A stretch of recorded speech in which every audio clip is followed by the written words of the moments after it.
جانب رخ کر کے نماز ادا کر رہے ہیں، اس قبلے کا نام کیا ہے؟ بیت اللہ شریف، بیت اللہ ہے نا. تو یہ بیت اللہ قبلہ ہمارا کیسے بنا؟ آؤ اللہ کے قرآن سے پوچھتے ہیں، اے قرآن ذرا فیصلہ فرماؤ، یہ بیت اللہ شریف ہمارا قبلہ کیسے بنا؟ تو قرآن اعلان فرما رہا ہے، قد نرا تقلب وجہک فی السماء.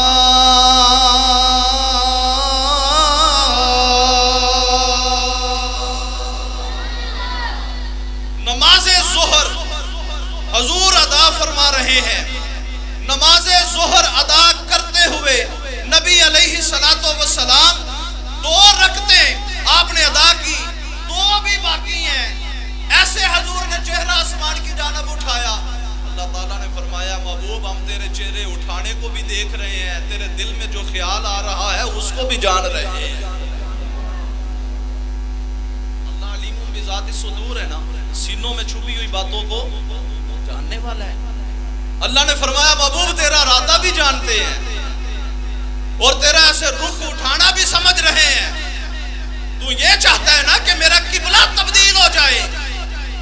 تو فرمایا فَلَنُوَلِّيَنَّكَ قِبْلَةً تَرْضَاهَا. آج تجھے اختیار دیا جاتا ہے، جس چیز کو تو چاہتا ہے اس کو قبلہ تو منتخب کر لے. حکم اللہ نازل فرماتے ہیں، فَلَنُوَلِّيَنَّكَ قِبْلَةً تَرْضَاهَا. قبلتن، اس کے اوپر تنوین آئی. تنوین علامت نکرہ ہے. نکرہ عام چیز کے لیے ہوتا ہے، معرفہ خاص چیز کے لیے ہوتا ہے. اللہ تعالیٰ نے عام ذکر کیا، حالانکہ اللہ جانتا تھا کہ میرے محبوب کے دل میں خیال یہ ہے کہ آج قبلہ وہ ہو جائے جو ان کے دادا حضرت ابراہیم اور اسماعیل علیہ السلام نے تعمیر کیا. اللہ جانتا تھا اس خیال کو، پھر بھی فرمایا نہیں اے پیارے محبوب، میں یہ نہیں کہتا کہ اسی کو بنا، میں یہ کہتا ہوں فَلَنُوَلِّيَنَّكَ قِبْلَةً تَرْضَاهَا. آج اگر تیرا دل چاہتا ہے تو تو کسی طرف سے تو اپنا قبلہ کہہ دے، میں اسی کو قبلہ بنا دوں. خدا کی رضا چاہتے ہیں 2 عالم، خدا چاہتا ہے رضائے محمد.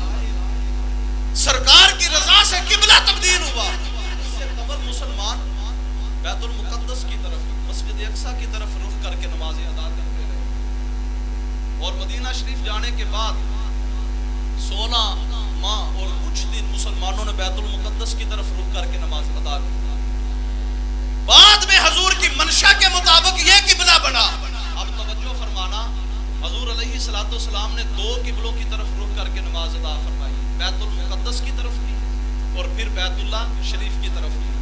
تو مفسرین کہتے ہیں آسمانی کتب جو قرآن سے پہلے تھی نا نازل ہوئی، ان آسمانی کتب میں یہ مذکور تھا، یہ لکھا ہوا تھا، نبی آخر الزمان کی نشانی یہ ہوگی کہ وہ 2 قبلوں کی طرف رخ کر کے نماز ادا کرے گا.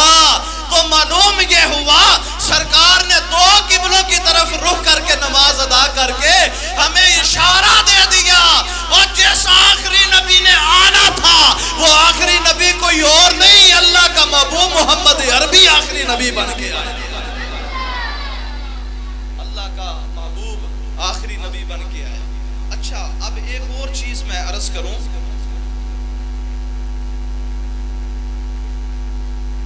حج کے لیے اسی قبلے کو منتخب کیا گیا ہے. حج کرنا، اگر کسی کا ارادہ ہو حج کرنے کا تو کہاں جاتے ہیں؟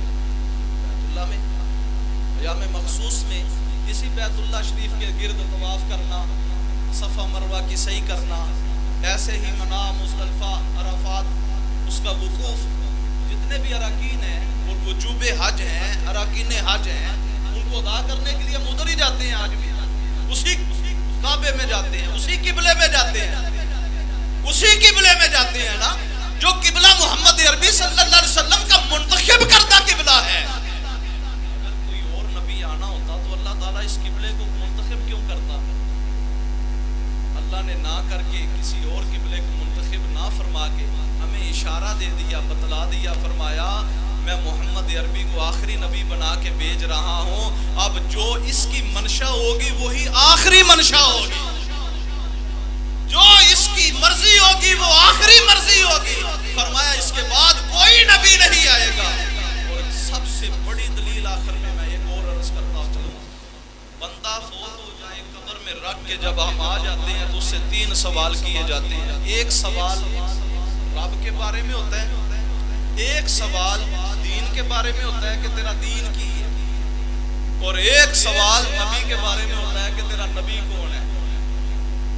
3 سوال کیے جاتے ہیں. بعض احادیث مبارکہ میں لفظ یہ آتے ہیں کہ آخری نبی کے بارے میں صرف سوال ہوتا ہے, من نبیوں کا, تیرا نبی کون ہے, صرف ایک سوال ہوتا ہے. اور کئی روایات ایسی ہیں جن میں 3 سوال بھی آئے ہیں.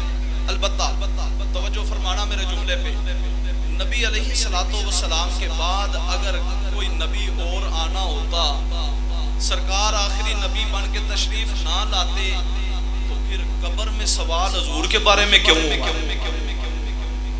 قبر میں سوال ہوگا تو کس کے بارے میں ہوگا؟ حضور کے بارے میں. میرے نبی کی ذات ایسے سامنے کھڑی ہوگی اور پوچھنے والے پوچھ رہے ہوں گے, بتا تیرا نبی کون ہے, بتا تیرا نبی کون ہے, بتا تو اس ہستی کے بارے میں کیا کہتا رہا. تو جو منافق ہوگا, جو کافر ہوگا, وہ یہی کہے گا جو میں سنتا تھا میں وہ کہتا رہا. وہ یہ جواب دے گا جو میں نے لوگوں سے سنا وہی میں نے کہا. اور جو مومن ہوگا نا, وہ یہ کہے گا یہ تو وہ ہے جس کی نعتیں میں صبح بھی پڑھتا تھا, میں شام کو بھی پڑھتا تھا, جس کی ختم نبوت کا اعلان میں صبح بھی کرتا تھا شام کو بھی کرتا تھا. اعلان یہ کہتا تھا ختم نبوت کے پرچم کو دنیا میں لہرائیں گے, ختم نبوت کے پرچم کو دنیا میں لہرائیں گے, اس رستے پہ جان لٹا کے اپنا ایمان بچائیں گے. شان رسالت ختم نبوت, ختم نبوت زندہ باد, شان رسالت. جب یہ مسئلہ چلا ختم نبوت کا, اس وقت ہمارے ایک عالم دین تھے, علامہ غلام محمد شاید ان کا نام تھا, کنفرم یاد نہیں. انہوں نے لوگوں کے سامنے کھڑے ہو کے اعلان کیا, چیلنج کیا, کہنے لگے کہ تم یہ کہتے ہو نا کہ قرآن کی کسی آیت سے ہمیں دکھاؤ, ختم نبوت کا تاج پہن کے حضور آئے ہیں. انہوں نے اعلان کیا, انہوں نے کہا قرآن یہ تمہارے سامنے میں اٹھا دیتا ہوں.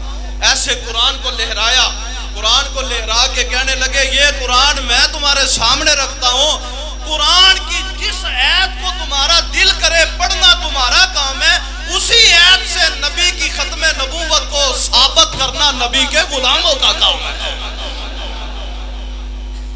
یعنی یہ قرآن پورا نبی علیہ السلام کی صفت ختم نبوت پہ دلالت کرتا ہے. اس کا ایک ایک لفظ علماء نے لکھا ہے, اس قرآن کا ایک ایک حرف, ایک ایک لفظ اور ایک ایک آیت اور اس کی ہر صورت نبی علیہ السلام کی صفت ختم نبوت کو بیان کرتی ہے. کریم نبی علیہ السلام آپ کی صفت ختم نبوت کا مسئلہ اتنا اہم مسئلہ ہے, اتنا اہم مسئلہ ہے. اس لیے میرے دوستو آج ویزوں کے چکر میں اپنا ایمان نہ کھو بیٹھنا. آج یورپ کی نیشنلٹی کے پیچھے اپنے ایمان کو نہ کھو بیٹھنا. پچھلے دنوں کی بات ہے, ابھی 1 ماہ نہیں ہوا, میرے ایک دوست ہیں منڈی سے, ان کا تعلق ہے, 22 لاکھ روپیہ لگا کے وہ لیبیا گئے. ابھی پہنچا ہی ہے ادھر. پتہ ہے جیسے 4 دن بندہ کسی اور کنٹری میں جاتا ہے, کسی اور علاقے میں جاتا ہے, اب وہ وہاں نہیں موافق نہیں آتی, بخار ہو جاتا ہے, نزلہ لگ جاتا ہے, ایسی بیماریاں آ جاتی ہیں چھوٹی موٹی. بخار ہوا ہے, ہاسپٹل میں گیا ہے, انہوں نے کہا یہ تو خطرناک بیماری ہے, ادھر ہی اس کی ڈیتھ ہوئی ہے. 16 لاکھ روپیہ لگا کے پھر اس کی لاش دوبارہ پاکستان کیا کمایا اس نے. کہیں ایسا نہ ہو کہ تیرا ویزا صرف ویزا ہی رہ جائے, ایمان سے تو ہاتھ دھو بیٹھے.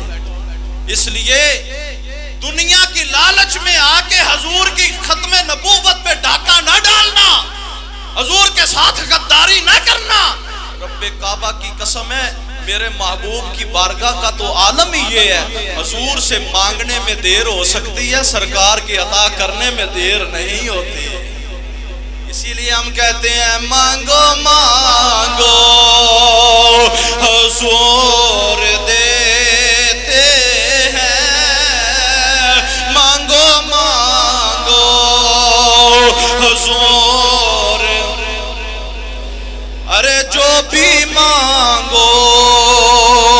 ضرور دیتے ہیں جو بھی مانگو ضرور۔